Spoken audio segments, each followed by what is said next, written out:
àmọ́ nǹkan tó ṣẹlẹ̀ sí network ṣẹ̀dẹ̀ mọ́ ayé kò tọ́ bí àwọn flag ẹ̀ ni ẹ ti understand but mo ti sọ tèmi àwọn tó dẹ̀ mọ̀ mí dáadáa lórí social media wọ́n mọ̀ pé mi kì í sọ̀rọ̀ appreciation yìí ó pọn everybody ẹ ti understand ká kí wọn so ibi tí mo bọ́rọ̀ mi dé ẹ má bínú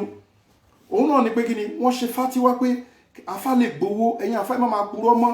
ẹ má máa sọ pé ìyá kan wà lọ́dọ̀ ìyá kan wà lọ́tà ìyá kan wà ní kinní kan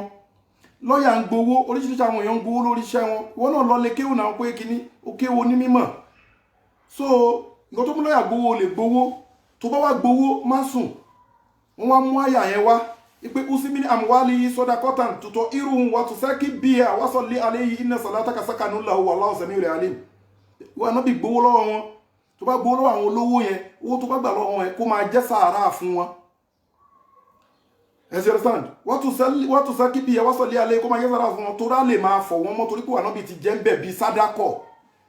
you understand bẹ́ẹ̀ bóyá gbowó yẹn tó offer lówó yẹn tó gbowó lọ́wọ́ yẹn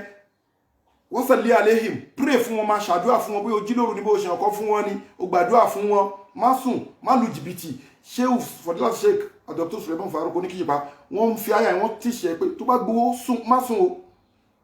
pray fáwọn ẹ̀kọ́ ṣiṣẹ́ wọn kò bẹ́ẹ̀ náà fún wọn ọlọ́wọ́n ni wallahu samiul alim mo gbọ́ nígbà tí ànábì ń pè mí lórí ọ̀rọ̀ lágbájá so ìwà àfà tó ń bá fún ẹ lówó àbúrò request fowó tó ń bẹ́ẹ̀ ní kọ̀ọ̀kan pé kó bá wọn ṣe pé àwọn oníṣòro kan ìwà àfà o lè gbowó but make sure pé o bẹ̀ lọ́hùn fún wọn so àwọn èèyàn wá ń sọ̀rọ̀ pé kíní ìtàn tí mo wá ń bá lọ Ridwanullah nínú àwọn sàábà ni wọ́n wá gbẹran ìgbà tó àdìs tó wà authentic ni o ìgbà tó wá gbẹran wọ́n wá gbẹran yẹn délé wọ́n ṣe rúkì àfẹ́ nìyẹn àdìyẹn gbádùn wọ́n fún wọn lẹ́ran wọ́n gbẹran yẹn délé anábàá ní pé sallallahu ta'ala alaihi wasallam pé ìbólẹ̀ ti rẹ́ran ní à ibi táwọn lọ àwọn nìkan fún wa lóúnjẹ wọn fún wa lóúnjẹ wọn ṣe kíní wọ́n wá ní pé ejò ta ọba kan ọba ẹ̀bálẹ̀ wọn àbá kéke wọ́n dẹ̀ pè wá adẹ̀sọ fún wọn pé àwa máa gbẹ ẹran ká tó kérúkíà fún wọn torí kò sí nǹkan tá a fẹ́ jẹ ẹ ti understand so anábìá ní ok ẹran tẹ wá gbà ní oníbẹ̀ ni anábìá ní pé tẹ bá ti ṣe ẹran yẹn tán apá kan àdìsí yẹn wọ́n sọ pé tẹ bá ṣe ẹran yẹn tán anábìá ní pé ẹ bù fún mi ń bẹ̀ kí n jẹ ó wá padà níta béèrè lọ́wọ́ Ridwanullah pé anábìá ló ń béèrè sallallahu ta'ala alaihi wasallam pé but báwo ló ṣe mọ̀ pé Suratul Fatiha a lè ká sí nǹkan ó ṣiṣẹ́ rúkíà ó lè yọ oró ejò jáde Ridwanullah wá ní pé àyà yẹn súra yẹn nìkan lòun memorize lòun mọ̀ lórí òun kàn ké ni Ọlọ́run fi jẹ́ kó yíwa pé wa munazzilu minal Qur'ani ma huwa shifaa'un wa rahmatun lil mu'minin kò sáyà tó lè lò tó fi bẹ Ọlọ́run lòun máa dáhùn iná azal Qur'ani àyà tó ń sọ̀rọ̀ nípa ẹmú àyà kan ẹ fi bẹ èmi Ọlọ́run ẹni àyà kẹfì bẹ èmi Ọlọ́run máa dáhùn so pé yẹn wá gbowó àbí wọ́n ṣe kíní kan yẹn àdìsí wà fún èmi ò sọpọ́tì pé bóyá káfà máa ṣe olè káfà máa ṣe kíní kan but nínú fatiwa tí ṣe ò ti ṣe láti ṣe Suleiman Farouk oníkìyípa tí mo yẹn ń sọ yìí mo máa jẹ́rìí ẹ̀ lọ́jọ́ àlùkìyámọ̀ torí wà kúlà ìnzáni azamna òótọ́ ìra òfin òun kì í you understand so wọ́n ṣe fatiwa gbogbo àwọn tó ń lo nǹkan òkú pé má lo nǹkan òkú mọ́ wọ́n ṣe fatiwa gbogbo àwọn àfáà tí wọ́n ń gbẹ́bọ ẹ má gbẹ́bọ mọ́ wọ́n ṣe fatiwa gbogbo ẹ̀yin tẹ́ sọ pé ìyá kan wà nínú gèwà kan wà nínú kinní kan ààrẹ dà tó play nǹkan wọ̀nyẹn gbogbo nǹkan wọ̀nyí dẹ̀ ní tíyàn bá ti kúrò ń bẹ̀ nínú ẹ̀sìn tíyàn ò ṣe gbogbo nǹkan wọ̀nyẹn kí ló kù tó fẹ́ máa ṣe mọ́ tó o bá ti lẹ́bọ pọ̀ mọ́ Ọlọ́run tó o ní kankan gbogbo fatiwa gangan tàwíìdì gangan ní sẹ́dẹ̀ mọ́ pé gbogbo ànábì ìpèpè tàwíìdì ni wọ́n pè ya qaumi abudullaha ma lakum min ilahin ghayruh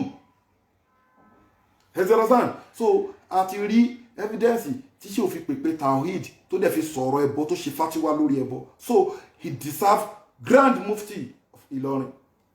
so tó bá fẹ́ challenge me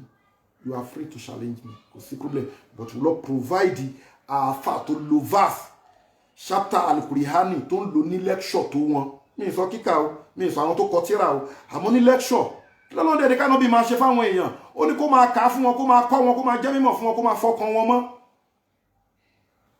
so lecture tó kéré jù tó máa ṣe 10 minutes ní lecture wọ́n máa ké verse alukurani tó lé ní 40 chapter lè tó 10 chapter ọ̀tọ̀tọ̀tọ̀tọ̀tọ̀tọ̀tọ̀ tí wọ́n máa wá ajá náà sí wọn wọ́n káyà alukurani síta wọ́n káyà alukurani síta at a date so ìdí tèmi fi support pé I will do this lecture because màá lè sọ fáwọn èèyàn èmi ò tí ì ráfà tó lò tí lecture yẹn kún fún ayé alukurani so Ọlọ́run gbàdúrà wa Ọlọ́run á ṣe dáadáa fún wa ìjọ Global Dahiratu Dhikrlahi wọ́n ní ká kí bàbá pé congratulations, ẹ ti understand, láti headquarter wa láti ń sọ̀rọ̀ níbi South Africa láti sọ̀rọ̀ láti ní ká kí wọn. So àwọn ti ilé náà àti gbogbo ta lẹ́ka sí wọ́n ní ká ṣe papọ̀ ká fi kí bàbá Fadilatu Sheikh Dr. Professor the Grand Mufti of Ilorin Fadilatu Sheikh Sulaiman Farouk Onikijipa Al-Miskinu Billah, ẹ̀mí yẹn á gùn lórí ẹ̀ àtó ṣàdúrà. Bismillahi laqad jaakum lilafi bismillahir rahmanir rahim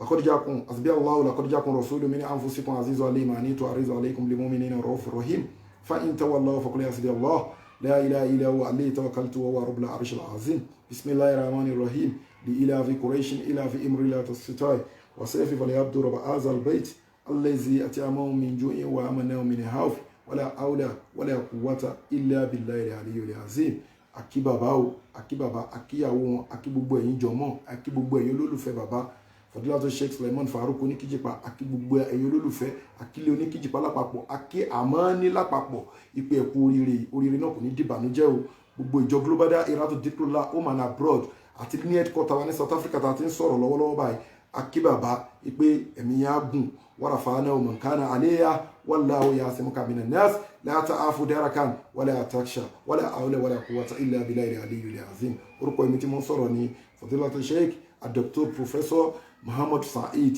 Ọ̀nàògùn. Massalamu wa ilal liqa'i.